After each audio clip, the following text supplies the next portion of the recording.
재복근무자 감사 캠페인 또 하나의 국가대표편이 2024 대한민국 광고대상에서 공익광고 부문 동상을 수상했습니다.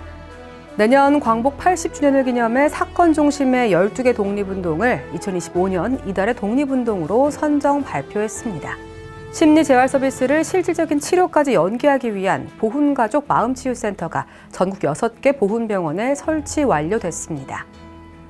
2024년 하반기 전국 보훈관소장 회의가 지난 12월 23일 국가보훈부에서 개최됐습니다.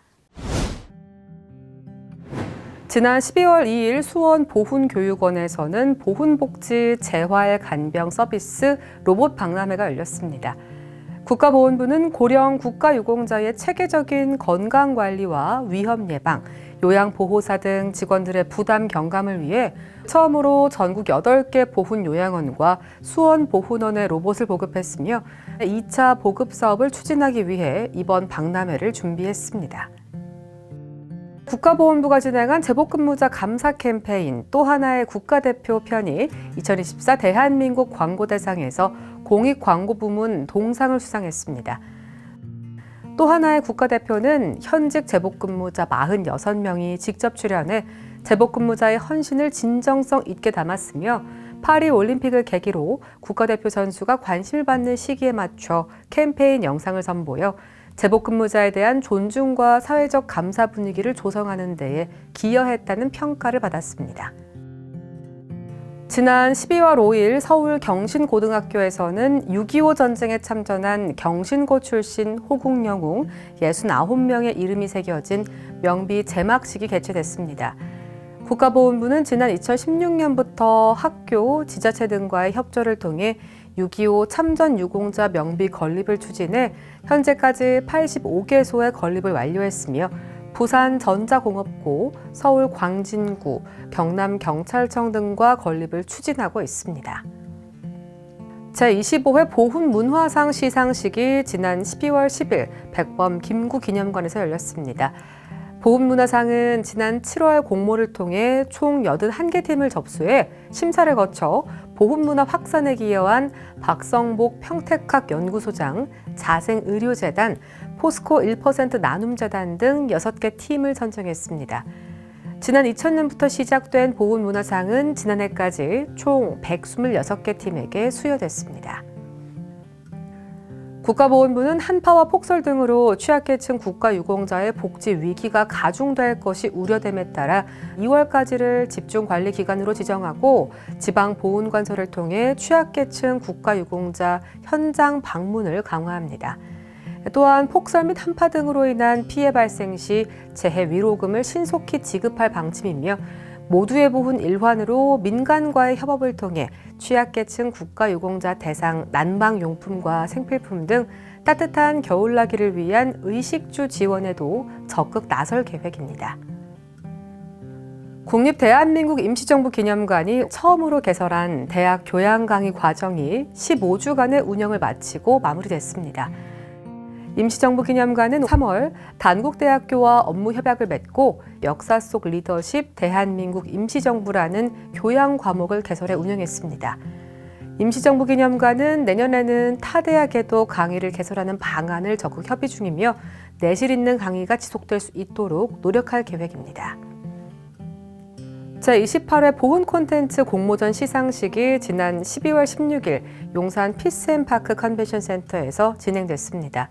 지난 6월부터 8월까지 영상과 디자인, 문예 등 5개 부문에서 진행한 공모전에는 역대 최대인 7,520개 작품이 접수돼 보훈에 대한 국민의 관심이 반영됐으며 보훈부는 각 분야 콘텐츠 전문 심사위원단의 심사를 통해 대상을 포함해 총 99개 작품에 대해 시상했습니다. 강정의 국가보훈부 장관이 지난 12월 18일 서울 연탄은행에서 국가유공자 50여 명에게 점심 식사 배식 봉사활동을 펼쳤습니다. 이 자리에서 주식회사 아성다이소는 국가유공자에게 생필품 등 선물 세트를 전달하고 브릴란테 어린이 합창단은 캐럴 공연, 가천대 한의학과 봉사동아리는 한방의료 봉사활동을 각각 진행했습니다. 2024년 UN 참전국 글로벌 아카데미 성과 발표회와 우수 사례 시상식이 개최됐습니다. 글로벌 아카데미는 6.25 전쟁을 매개로 국내 초중고등학교와 UN 참전국 학교 간 상호 교육 교류 프로그램을 지원하는 사업으로 국내 30개 학교가 추진한 결과 부산의 만덕초등학교가 최우수상을 수상했습니다. 국가보훈부는 광복 80주년을 기념해서 사건 중심의 12개 독립운동을 2025년 이달의 독립운동으로 선정 발표했습니다.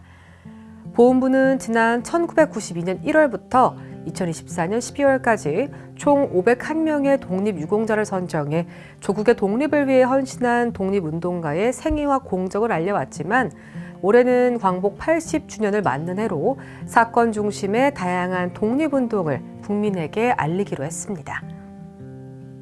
국가유공자와 유가족에게 제공하고 있는 심리재활 서비스를 실질적인 치료까지 연계하기 위한 보훈가족 마음치유센터가 전국 6개 보훈병원에 설치 완료됐습니다. 보훈가족 마음치유센터는 상담과 소규모 집단 프로그램 위주의 마음 나눔터 서비스를 보훈병원 정신건강의학과와 연계한 치료까지 제공하기 위해 추진됐습니다. 매현 윤봉길 의사 순국 92주기 추념식이 지난 12월 19일 효창공원 윤봉길 의사 묘소에서 개최됐습니다. 추념식에는 이희환 국가보훈부 차관을 비롯해 윤봉길 의사 기념사업회장과 회원, 독립유공자 유족 등 300여 명이 참석했습니다. 윤봉길 의사는 1932년 4월 29일 홍구공원에서 열린 일본군의 전승 경축식에 폭탄을 투척해 사형을 선고받고 같은 해 12월 가나자와 육군형무소에서 25세의 나이로 순국했습니다. 지난 12월 19일 전국 8개 보훈요양원과 보훈원에서는 국가보훈부와 KT노사가 함께하는 모두의 보훈 동지팥죽 나눔 봉사활동이 펼쳐졌습니다. KT노사의 후원으로 진행된 이번 나눔 행사에서는 팥죽과 반찬, 식혜 등 3,000명 분이 준비됐으며 KT노동조합 및 임직원, 보훈아너스클럽 위원, 2030 자문단 등 모두가 참여해 팥죽 배식과 식사를 함께하며 보훈가족들의 건강과 행복을 기원했습니다. 서울대학교 병원 어린이병원 학교 환아들에게 대한민국 임시정부 역사를 가르치는 온라인 교육이 2025년부터 정규 교육과정으로 편성 운영됩니다. 국립대한민국 임시정부 기념관은 서울대병원 어린이병원학교와 업무 협약을 맺고 메타버스 기반의 온라인 임시정부 기념관인 이어온을 활용해 환아들을 대상으로 수업을 진행할 예정입니다. 서울대병원 어린이병원학교는 교육부 인가학교로 국내 최초의 병원 내 어린이 학교입니다. 2024년 하반기 전국 보훈관소장회의가 지난 12월 23일 국가보훈부에서 개최됐습니다. 강정의 국가보훈부 장관을 비롯해 이희환 차관, 본부 실국장과 부서장, 전국 40개 지방보훈관서장 등 100여 명이 참석한 이번 회의에서는 지난 1년간의 사업 추진 성과를 공유하는 것은 물론 내년도 보훈정책 주요 추진 방향에 대한 토론도 진행됐습니다. 국가보훈부는 지난 12월 20일 2029 인빅터스 게임 유치위원회를 발족하고 1차 회의를 개최했습니다. 인빅터스 게임은 20여 개국 2,500여 명의 선수와 관계자들이 참가하는 세계 상위 군인들의 체육대회로 게임 유치를 위한 국내 후보 도시는 대전광역시로 결정됐습니다. 국가보훈부 유튜브 채널에서는 보고 싶다 전후야 콘텐츠를 제작 업로드하고 있습니다. 영상 제작에 참여를 원하시거나 사연에 소개된 전후에 대해 알고 계신 경우에는 국가보훈부 대변인실 044-202-5092로 전화 주시거나 자막에 안내되는 이메일로 연락 주시기 바랍니다. 국가보훈부의 다양한 소식을 한데 모아 전해드리는 월간 국가보훈부, 지금까지 2025년 1월호 함께 하셨는데요. 구독과 좋아요, 알림 설정도 부탁드립니다. 시청해주신 여러분 고맙습니다.